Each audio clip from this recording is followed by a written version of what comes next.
तो दोस्तों आज हम चर्चा करने वाले हैं 10th क्लास के एक बहुत ही महत्वपूर्ण टॉपिक जो कि बायोलॉजी से लिया गया है, जिसका नाम है श्वसन। यदि आप इसको भारती भवन या स्टूडेंट फ्रेंड या लोक प्रकाशन से देखिएगा तो इसको चैप्टर नंबर 2 किया गया है, जबकि NCERT बुक में इसको चैप्टर 1 में ही पोषण, श्वसन, परिवहन और उत्सर्जन को एक ही चैप्टर में कर दिया है। तो इससे पहले हम पोषण की वीडियो बना चुके हैं, तो उसको आप देख लीजिएगा।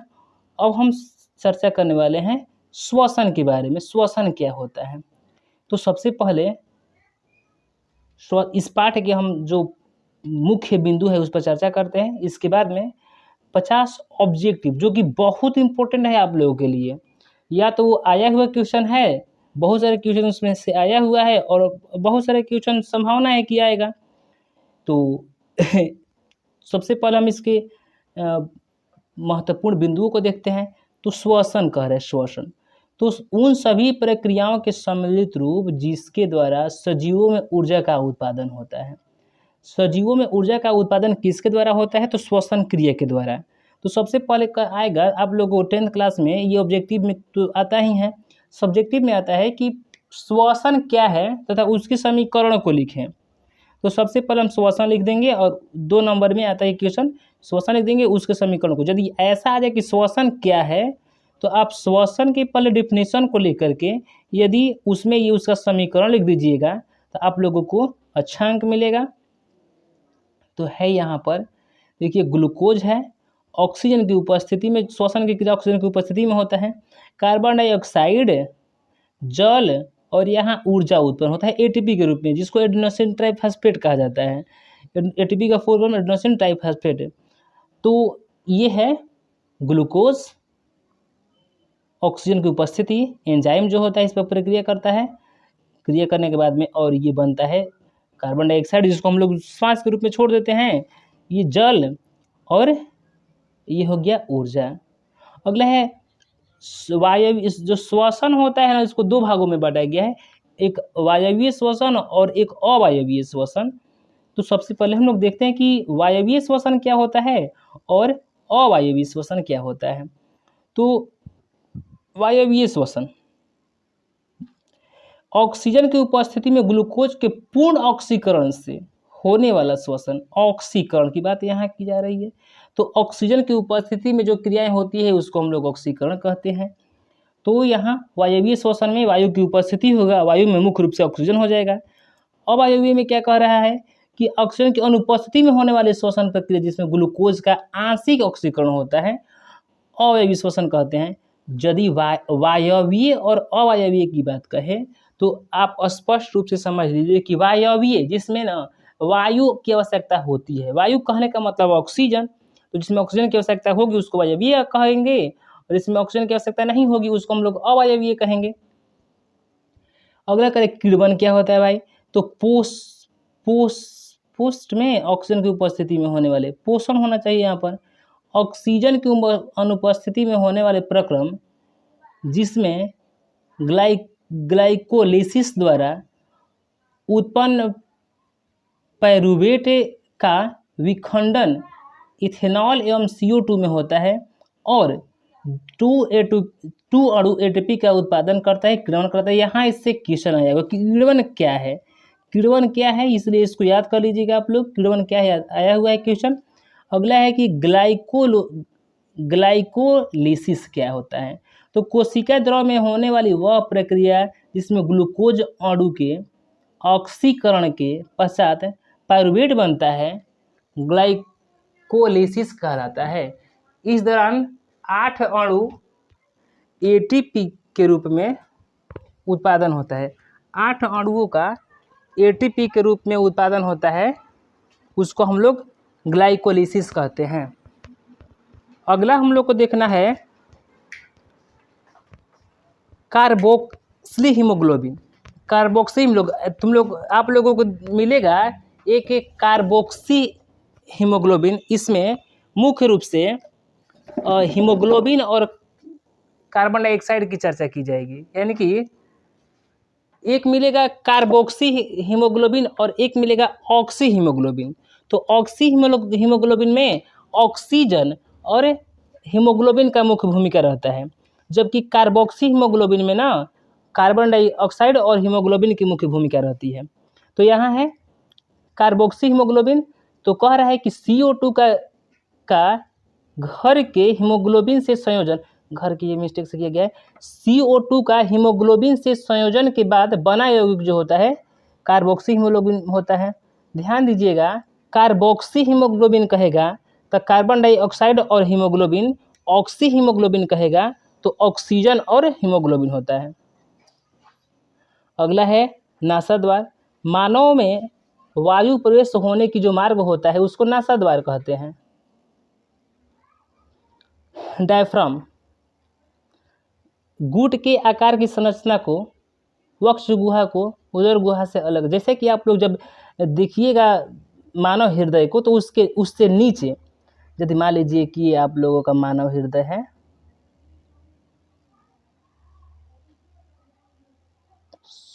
सॉरी तो फेफड़ा है, करे कि डायफ्राम, हाँ वक्ष, हाँ डायफ्राम जो होगा, यदि आप लोग देखिएगा फेफड़ा को तो फेफड़ा में एक नीचे से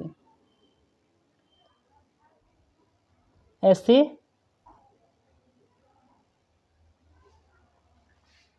एक रचना होती है, इस वाली रचना को ही हम लोग कहते हैं डायफ्राम।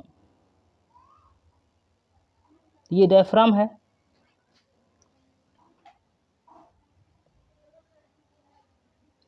अगला है कि श्वसन में विमुक्त ऊर्जा, एक मोल ग्लूकोज के पूर्ण ऑक्सीकरण में 686 किलो कैलोरी ऊर्जा का विमुक्त होता है। तो ये याद रखिएगा कि एक मोल ग्लूकोज में कितने कैलोरी का ऊर्जा का स्राव होता है, विमुक्त होता है, तो 686 किलो कैलोरी। अगला है ATP।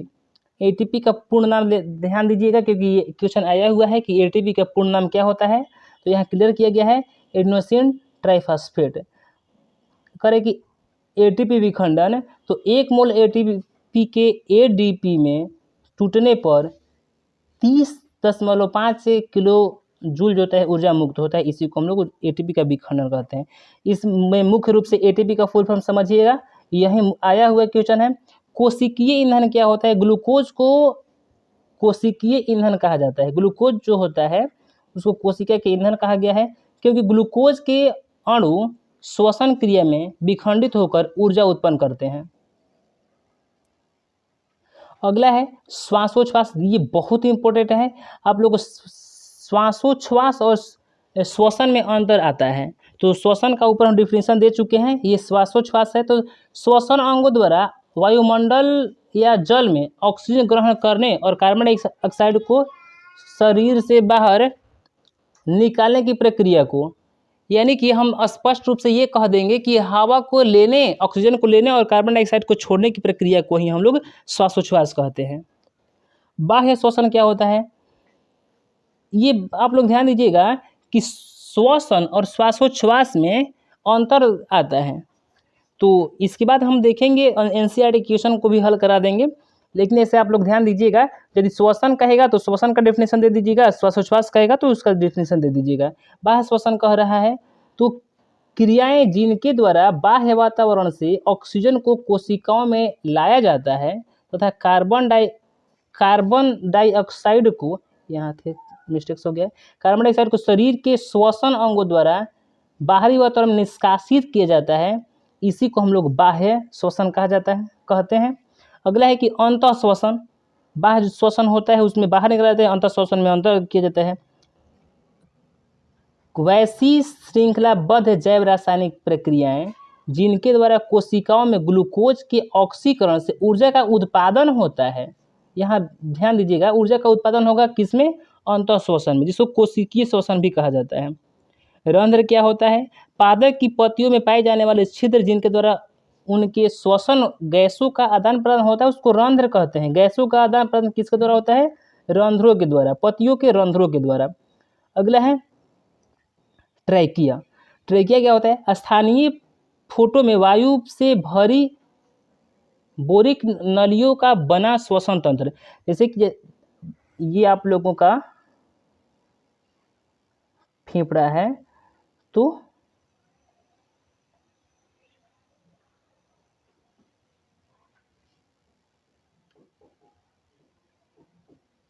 ये आप लोगों का फेफड़ा है, तो इसमें ये जो होता है यही होता है ट्रैकिया। तो अगला है गिल्स, मछलियों का श्वसन अंग गिल्स होता है। ये बहुत बड़ा हुआ क्वेश्चन है कि मछलियाँ किसके द्वारा सांस लेती है, तो गिल्स के द्वारा सांस लेती है, याद रखिएगा, ऑब्जेक्टिव में आता है ये क्वेश्चन। अगला है फेफड़ा, मनुष्य का श्वसन अंग फेफड़ा होता है जो वक्ष गुहा में अवस्थित होता है। फेफड़ा कहाँ अवस्थित होता है, तो वक्ष गुहा में, याद रखिएगा। और मनुष्य का श्वसन अंग कौन सा है, तो ये है फेफड़ा। ऑक्सी हीमोग्लोबिन, जैसे कि आप लोग को हम बताए हैं कि कार्बोक्सी हीमोग्लोबिन कहेगा तो कार्बन डाइऑक्साइड और हीमोग्लोबिन की प्रक्रिया है, और ऑक्सी हीमोग्लोबिन कहेगा तो ये हीमोग्लोबिन के साथ में ऑक्सीजन की प्रक्रिया। प्रश्वास और उच्च श्वास, ये भी बहुत इंपॉर्टेंट पॉइंट है, क्योंकि इससे भी आता है कि प्रश्वास और उच्च श्वास क्या है, अंतर स्पष्ट करें। तो श्वसन क्रिया के दौरान हवा का नासिका से फेफड़ा तक पहुंचाने एवं हवा के ऑक्सीजन का फेफड़ों की दीवारों में स्थित रक्त कोशिकाओं के रक्त में जाने की प्रक्रिया को हम लोग प्रश्वास कहते हैं। रक्त से फेफड़े में आए कार्बन डाइऑक्साइड का बची हवा के साथ नासिका से बाहर निकाल देना। ये बहुत इंपॉर्टेंट पॉइंट, इसलिए इसको आप लोग बार बार पढ़ करके इसको याद ही कर लीजिएगा, प्रश्वास और उच्च श्वास। अगला है समस्त जैव प्रक्रियाओं को जिनके द्वारा शरीर में ऊर्जा का उत्पादन होता है सम्मिलित रूप से श्वसन कहते हैं, जैसे कि पहले हम बता चुके हैं। कोशिकाओं में ग्लूकोज का क्रमिक ऑक्सीकरण द्वारा विखंडन होता है, जिससे उसके बंधन टूट जाते हैं एवं उनमें संचित रासायनिक ऊर्जा मुक्त होती है, किसके रूप में, एटीपी के रूप में, जैसे यौगिकों के बंध। ठीक है, ये पहले समझा चुके हैं। अगला है कि समस्त जैव प्रक्रियाओं में रासायनिक ऊर्जा का सार्वजनिक वाहक जो होता है एटीपी होता है, तथा इसका उत्पादन जैव कोशिकाओं में होता है, अतः इसे जैव ऊर्जा कहते हैं। आया हुआ ये क्वेश्चन आ सकता है कि जैव ऊर्जा किसको कहा जाता है और क्यों कहा जाता है। एटीपी के विखंडन से जो ऊर्जा प्राप्त होती है उससे कोशिका के अंदर होने वाली विभिन्न जैविक क्रियाओं का सफलतापूर्वक निष्पादन होता है। उस ऊर्जा के ही द्वारा जो कोशिकाओं के अंदर जो जैव प्रक्रियाएं होती हैं उसका सफलतापूर्वक निष्पादन होता है। कोशिका मुख्य रूप से ग्लूकोज का उपयोग एटीपी के निर्माण के लिए करता है, अतः ग्लूकोज को कोशिकीय ईंधन, बहुत इंपॉर्टेंट पॉइंट है, इसलिए इसको बार बार देखिएगा, बार बार इसको पढ़िएगा। क्या कह रहा है कि कोशिका मुख्य रूप से ग्लूकोज का ही उपयोग एटीपी के निर्माण के लिए करता है, अतः ग्लूकोज को कोशिकीय ईंधन कहा जाता है। श्वसन एक जैव प्रक्रम है जिसमें बाहरी वातावरण से ऑक्सीजन अंदर ग्रहित होकर के शरीर को विभिन्न कोशिकाओं में पहुंचाता है, तथा वहां यह कोशिकीय ईंधन का ऑक्सीकरण कर जैव ऊर्जा का उत्पादन करता है। जीव के लिए जो ऊर्जा होता है एटीपी के रूप में देता है। इस प्रक्रिया में उत्पन्न कार्बन डाइऑक्साइड कोशिकाओं में से निकालकर शरीर से बाहर पहुंचाने का कार्य करता है। अवायवीय श्वसन में ऑक्सीजन, ये बता ही चुके हैं हम, अवायवीय और वायवीय। अवायवीय श्वसन में वायवीय श्वसन की तुलना में बहुत कम, ये इंपॉर्टेंट बात है कि वायवीय और अवायवीय में दोनों में से किसमें कम ऊर्जा मुक्त होती है। तो यहाँ कह रहे हैं कि अवायवीय श्वसन में वायवीय श्वसन की तुलना में बहुत कम ऊर्जा मुक्त होती है। किसमें, अवायवीय श्वसन में ऊर्जा बहुत कम मुक्त होती है। यदि आ जाएगा कि निम्नलिखित में से किस में ऊर्जा अधिक मुक्त होती है, वायवीय श्वसन की अवायवीय श्वसन, तो आप लोग कहिएगा वायवीय श्वसन। अगला क्वेश्चन है, पौधों में श्वसन गैसों के आदान प्रदान का मुख्य मार्ग विसरण विधि द्वारा होता है। किस विधि द्वारा, तो विसरण विधि द्वारा। अमीबा, पैरामीशियम जैसे एक कोशिकीय जीवों में कोशिका झिल्ली से विसरण की प्रक्रिया द्वारा श्वसन गैसों का आदान प्रदान होता है, तो ऊपर बात बताया चुका है। अगला है कि वास स्थानों एवं शरीर की रचना के अनुकूल विभिन्न श्रेणी के जंतुओं में विभिन्न प्रकार के श्वसन तथा श्वासोच्छ्वास अंग पाए जाते हैं, जैसे ग्रॉस हॉपर, ये सब देख लीजिएगा। यहाँ देखिए कि ये मछलियों में गलफड़ा होता है, जिसको कोलम्बी गिल्स कहा जाता है, मनुष्य में फेफड़ा होता है। वही बात यहाँ कर कि मछलियों में कोलम्ब के द्वितीय गिल पटलियों में स्थित रक्तवाहिनियों के रक्त एवं जलीय ऑक्सीजन के मिश्रण जल में जो ऑक्सीजन होता है वो गिल्स के द्वारा क्या होता है कि मछलियाँ सांस के रूप में लेती है।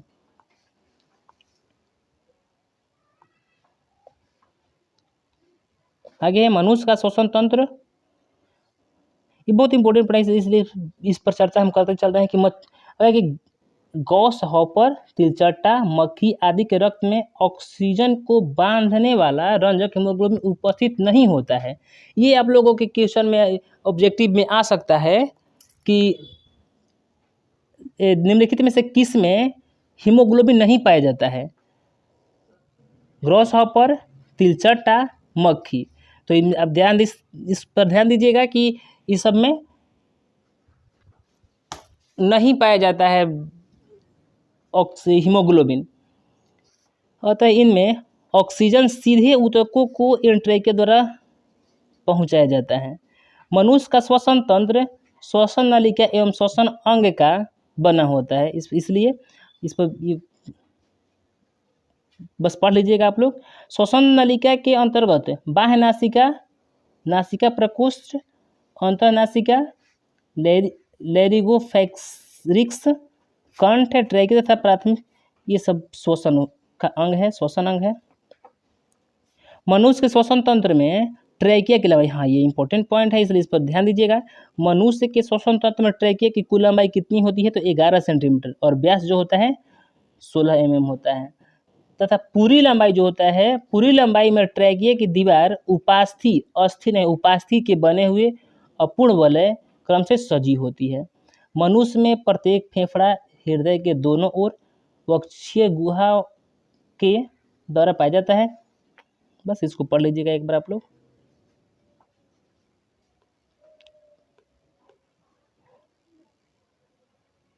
श्वसन की दर मनुष्य के विभिन्न अवस्थाओं में भिन्न भिन्न होता है। जैसे नवजात शिशु में यह दर 60 मिनट, 12 महीने 60 मतलब कि 1 मिनट में 60 बार, और 12 महीने की अवस्था में जो होता है 1 मिनट में 30 बार, 2 से 5 वर्षों के बालकों में 24 मिनट तथा वयस्क में 24 बार 1 मिनट में, और मनुष्य बार 12 मिनट प्रति बार। ये क्या, ये पहले हम समझा ही चुके हैं। मस्तिष्क के पश्च भाग में स्थित श्वसन केंद्र द्वारा श्वासोच्छ्वास जो मुख्यतः अनैच्छिक तथा अंशतः अनैच्छिक, देख लीजिएगा। ग्लोटिस का एपिग्लोटिस द्वारा एकाएक बंद होने पर एक तीव्र प्रश्वासी ध्वनि प्रति, जिसे हम लोग हिचकी कहते हैं। ये तो दोस्तों अब हम चर्चा करने वाले हैं ऑब्जेक्टिव क्वेश्चन के बारे में। तो आज का पहला क्वेश्चन है, श्वसन किस प्रकार की रासायनिक अभिक्रिया है? श्वसन जो है किस प्रकार की रासायनिक अभिक्रिया है? तो इसका राइट आंसर हो जाएगा उपचयन। उपचयन को हम लोग ऑक्सीकरण अभिक्रिया भी कहते हैं। तो जो श्वसन होता है ऑक्सीजन की उपस्थिति में होता है, इसलिए इसको ऑक्सीकरण या उपचयन अभिक्रिया कहते हैं।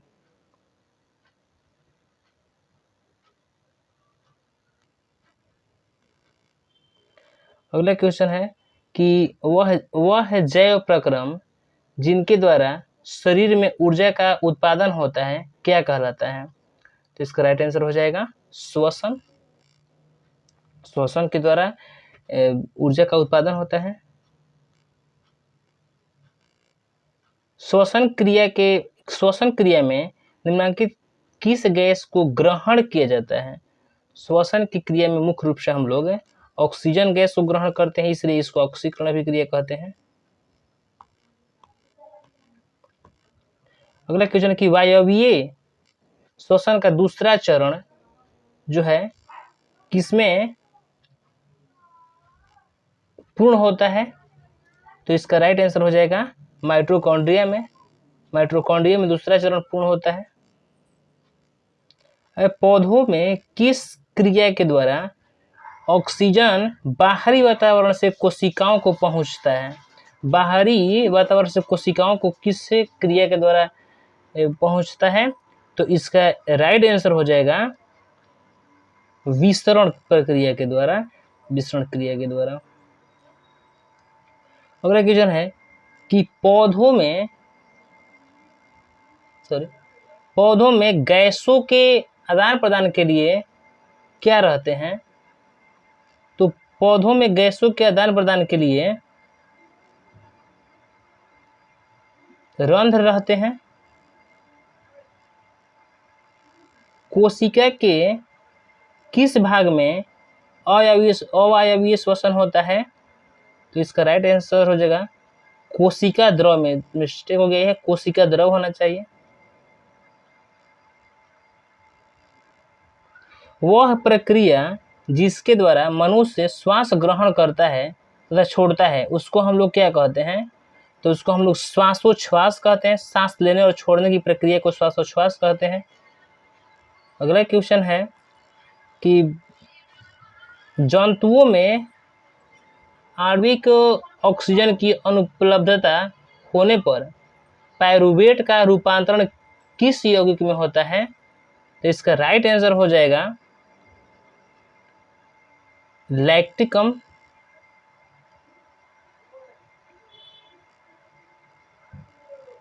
पौधों में गैसों का आदान प्रदान किनके द्वारा होता है? तो रंध्रों के द्वारा। जो इंपॉर्टेंट क्वेश्चन है उसको बार बार दे दिया जा रहा है ताकि आप लोग को अच्छा से याद हो जाएगा। निश्वास द्वारा निकली वायु में मुख्यतः क्या होती है? तो CO2। प्रश्वासी वायु इंस्पायर्ड एयर में ऑक्सीजन की मात्रा कितनी होती है? तो 21%।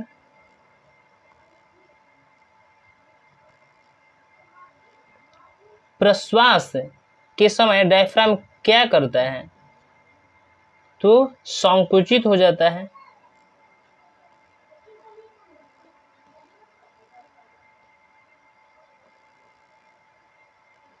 वह संरचना जो ट्रैकिया में भोजन के प्रवेश को रोकता है वह कौन है?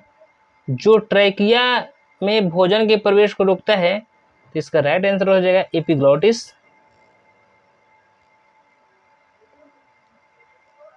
दर्द युक्त श्वासोच्छ्वास पेनफुल ब्रीदिंग कहलाता है। तो इसका राइट आंसर हो जाए डिस्प्लिनिया।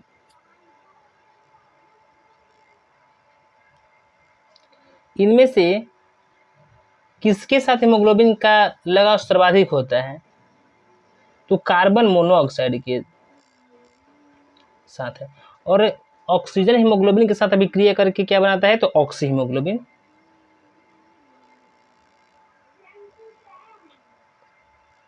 जलीय पौधों एवं जंतु श्वसन में ऑक्सीजन लेते हैं। तो ये हो जाएगा जल में जो घुले हुए रहते हैं ना ऑक्सीजन, उसी को वो श्वास के रूप में ले लेते हैं। श्वसन के किन अंगों द्वारा गैसों का विसरण नहीं होता है? तो इसका राइट आंसर हो जाएगा ट्रैकिया के द्वारा। कीटों का रक्त खाली स्थान के कारण खाली स्थान होता है।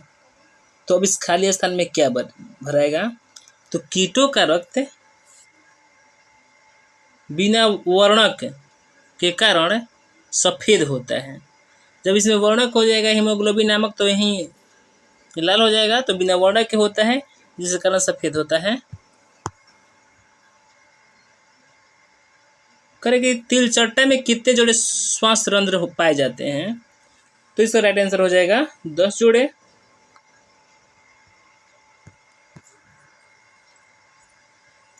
निम्न विकल्पों में किसमें बाह्य क्लोम पाए जाते हैं?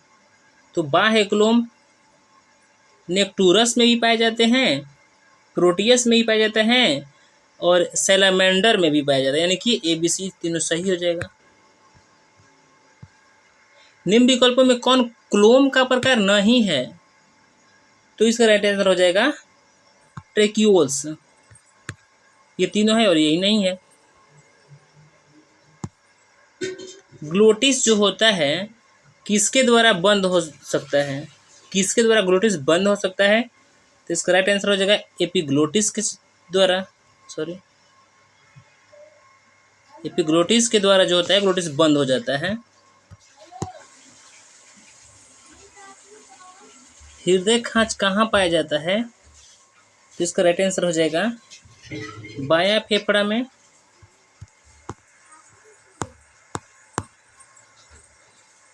बाह्य इंटरकॉस्टल पेशी के संकुचन से क्या होता है?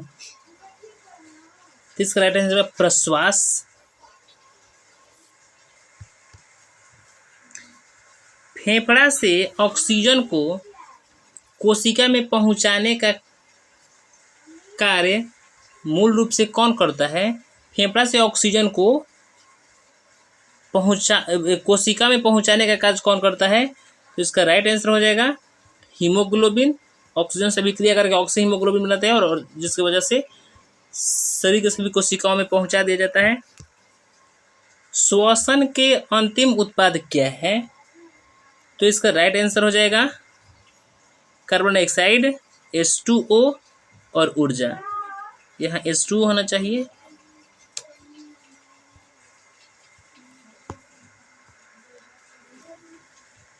ग्लूकोज का विखंडन पायरुवेट में होता है, यह प्रक्रम संपन्न होता है।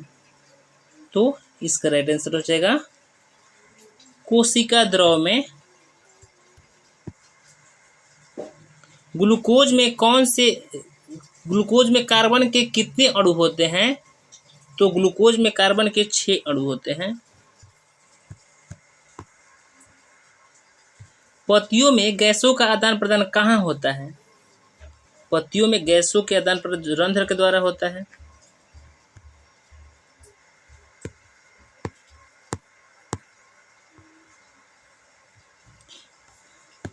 निम्नलिखित में किसे कोशिका का ऊर्जा मुद्रा के रूप में जाना जाता है?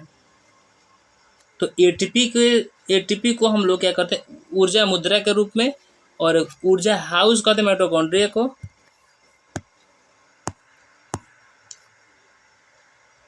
निम्न विकल्पों में कौन श्वसन तंत्र को वायरस से होने वाली बीमारी है?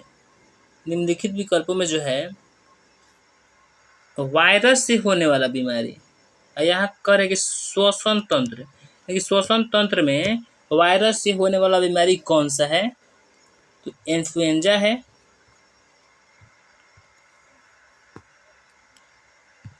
निम्न विकल्पों में दिए गए उदाहरणों में किस विकल्प में क्लोम फेरिक्स से जुड़ा रहता है? तो इसका राइट आंसर हो जाएगा मछलियों में, सॉरी यहाँ महलियों लिखा गया, मछलियों में।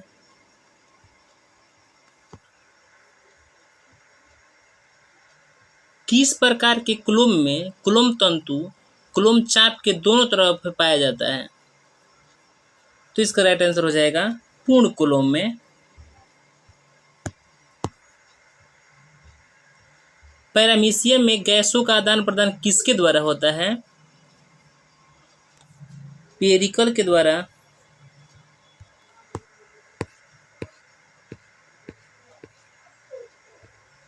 निम्नलिखित में किस एक कोशिका का ऊर्जा मुद्रा, ये क्वेश्चन बार बार दिया जा रहा है, यानी कि बहुत इंपॉर्टेंट है।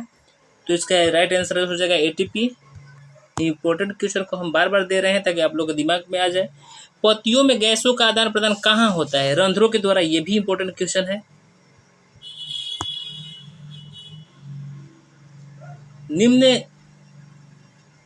निश्वास में निकली वायु में किसका प्रतिशत बढ़ा रहता है? तो CO2 का। निश्वास जब हम लोग छोड़ते हैं हवा तो उसमें CO2 की मात्रा बढ़ी रहती है। श्वसन की प्रक्रिया में खाद्य पदार्थ का क्या होता है? तो विघटन होता है।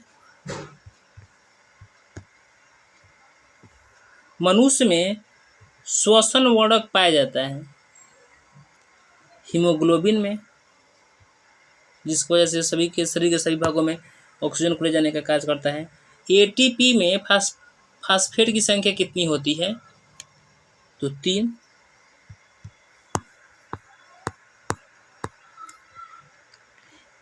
ग्लाइकोलिसिस की प्रक्रिया संपन्न होती है कहाँ? तो ये हो जाएगा कोशिका द्रव में। मनुष्य में सांस लेने और छोड़ने की क्रिया को क्या कहा जाता है? श्वासोच्छ्वास। एथिल एल्कोहल किस प्रकार के श्वसन में बनता है? इसका राइट आंसर हो जाएगा अवायवीय श्वसन। पत्तियों में गैसों का आदान प्रदान कहाँ होता है? रंध्रों के द्वारा। श्वसन की क्रिया में खाद्य पदार्थ का क्या होता है? तो विघटन। कुछ क्वेश्चन बार बार दिया जा रहा है ताकि आप लोग के दिमाग पर आ जाए।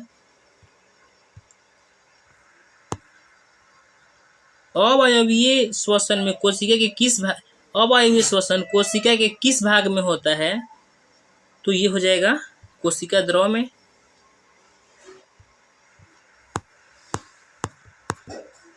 मनुष्यों में सांस लेने और छोड़ने की प्रक्रिया को श्वासोच्छ्वास कहा जाता है।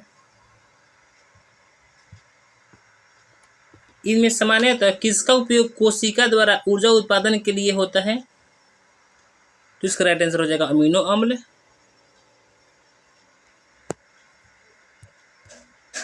और इसका लास्ट क्वेश्चन है, कोशिका में किस क्रिया के द्वारा बाहरी वातावरण से ऑक्सीजन कोशिकाओं को पहुंचता है? तो इसका राइट आंसर हो जाएगा विसरण प्रक्रिया के द्वारा। तो ये रहा हमारे 50 VVI ऑब्जेक्टिव। इससे पहले हम पोषण पाठ के वीडियो डाल चुके हैं। इसी तरह के आप लोगों को वीडियो चाहिए तो चैनल को सब्सक्राइब करें तथा यदि वीडियो अच्छा लगा हो तो वीडियो को लाइक करें। धन्यवाद।